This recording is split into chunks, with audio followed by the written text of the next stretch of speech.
Hello, I'm David Kain. I'm the president of Kain Automotive, and joining me today is Steve Southin. He's the co-CEO of a company called DiscoveryLoft, and they're based out of Toronto, Canada.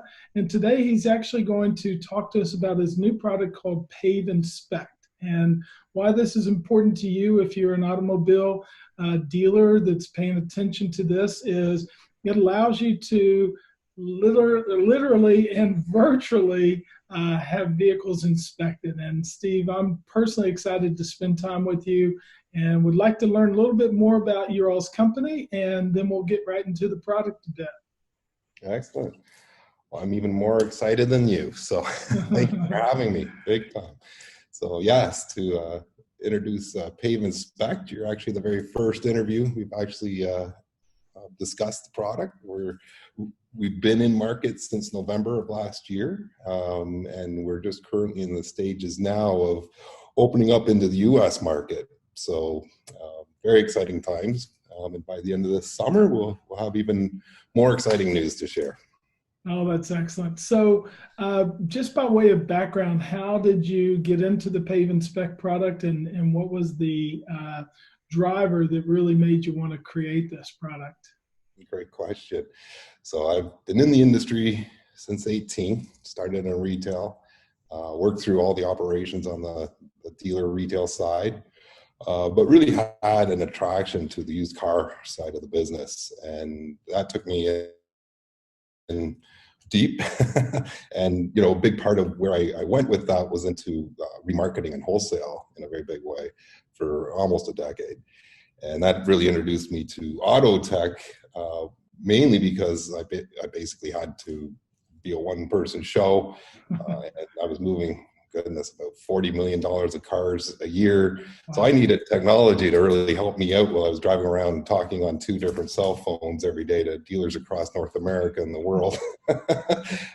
And in that phase, the first auto tech was actually a dealer-to-dealer remarketing tool that I released that allowed them to virtually trade vehicles on their Blackberries back in 2004. And then that really introduced me to auto tech, and I never really looked back ever since.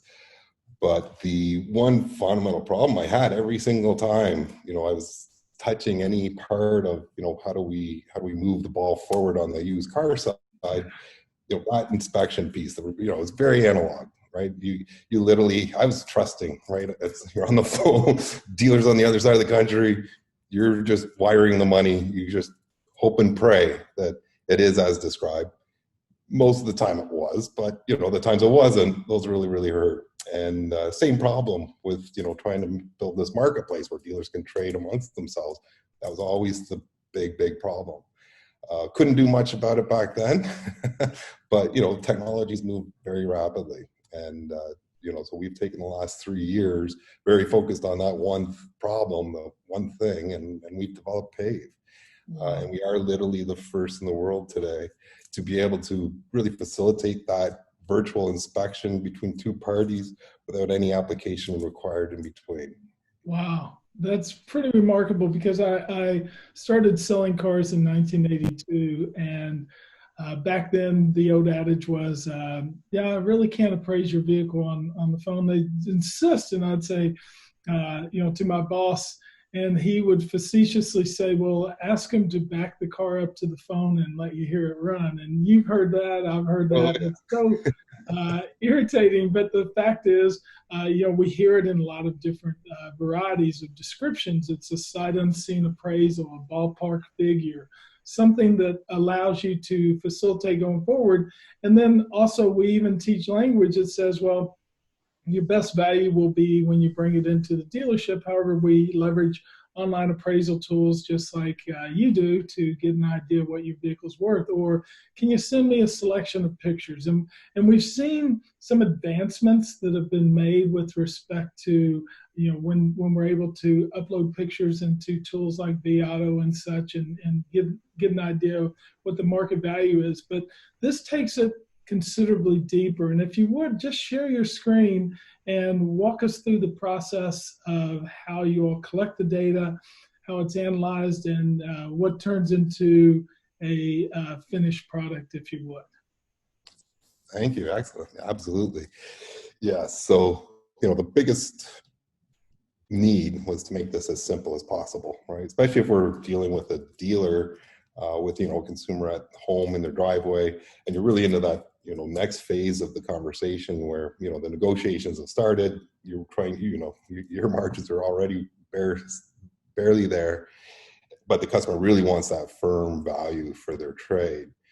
So simple 3-step process that we've established for PAVE INSPECT is you would just simply tell PAVE a mobile number of where to send a PAVE link, which opens up our proprietary PAVE camera, which really opens instantly on any device. You don't have to download any apps.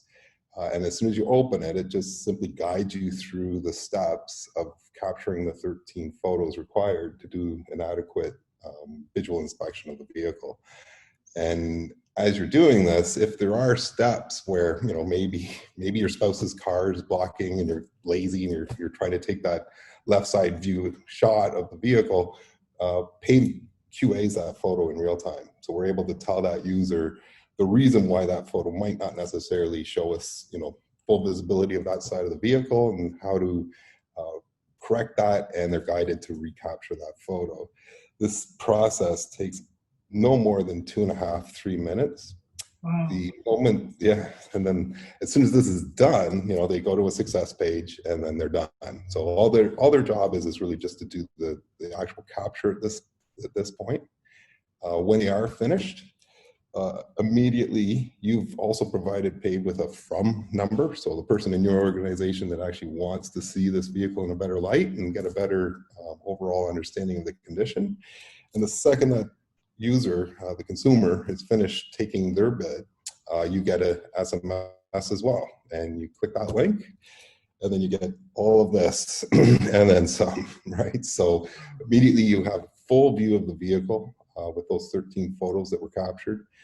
You get all the details of the car. The customer didn't have to input a thing, right? So we've caught their address. We know the odometer reading, what the odometer type is, the VIN, the detailed description of what the vehicle is. We even have the factory interior and exterior colors.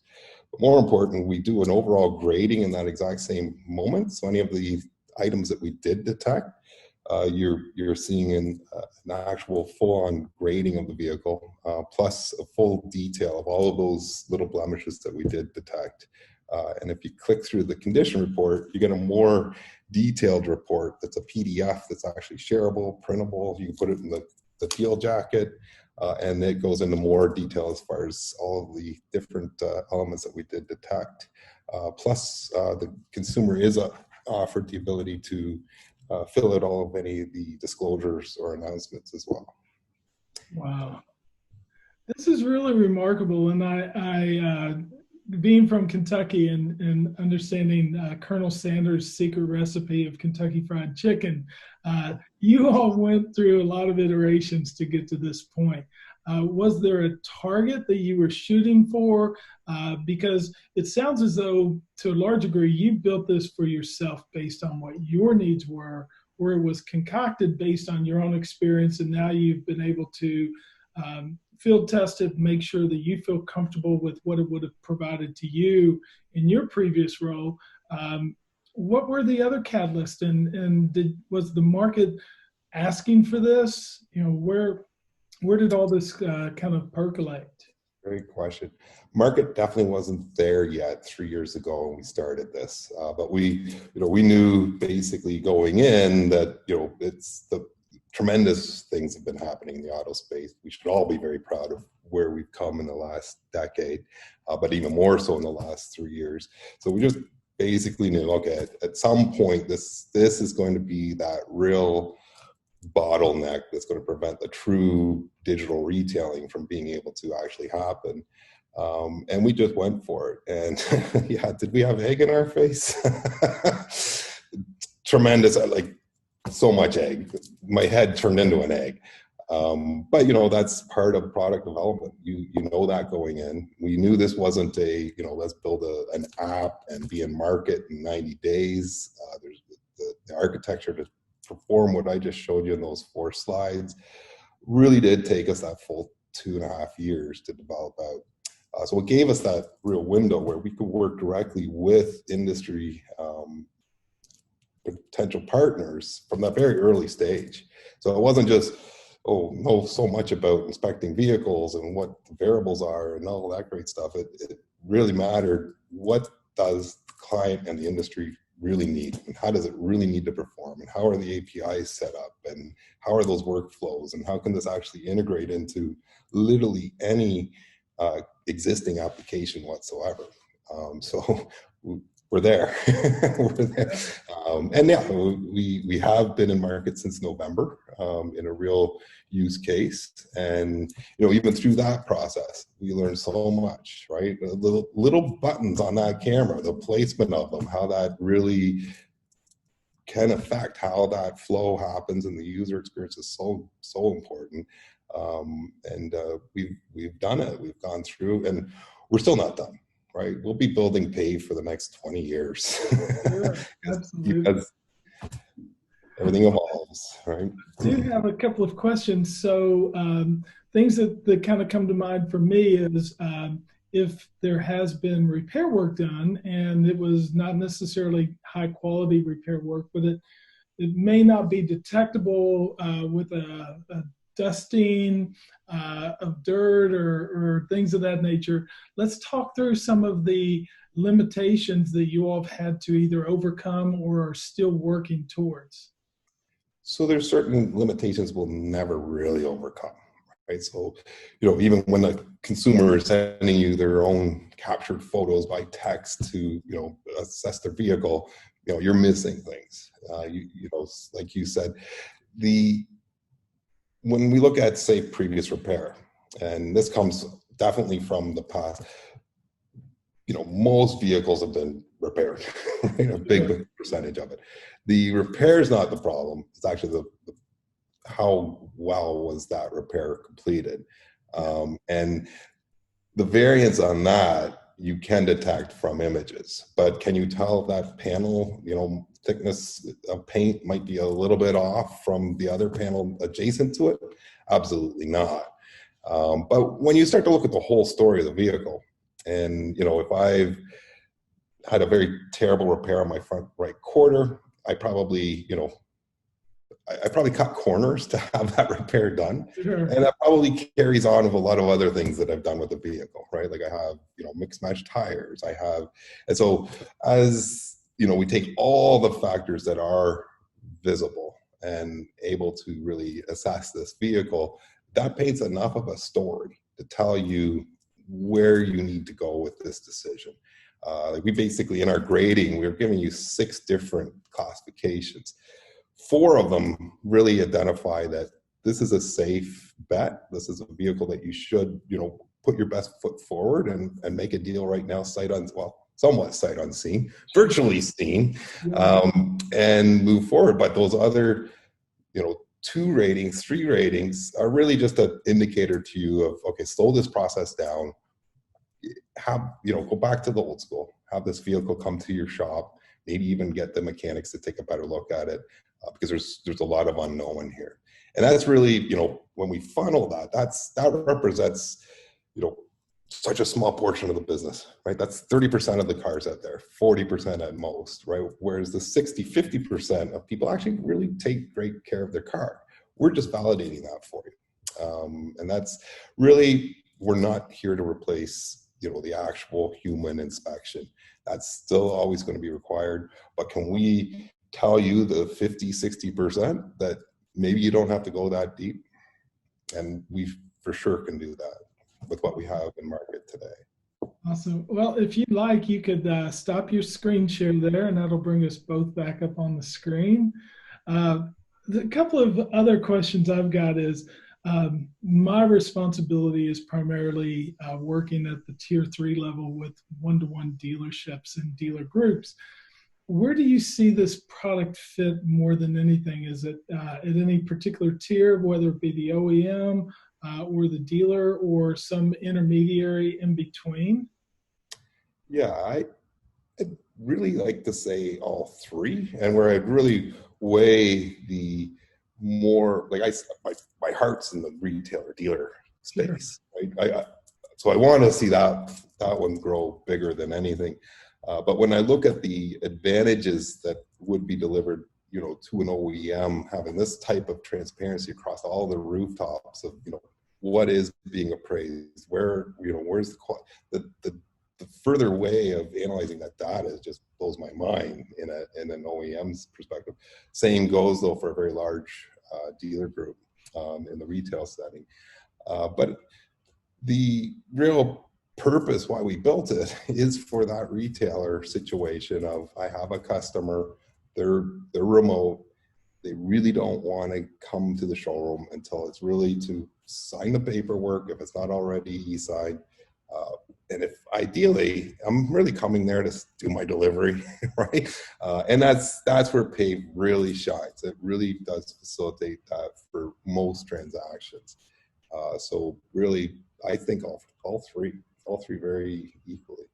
Good. And I gather you're not necessarily hooked up to provide value. That becomes the expertise of the person receiving the inspection.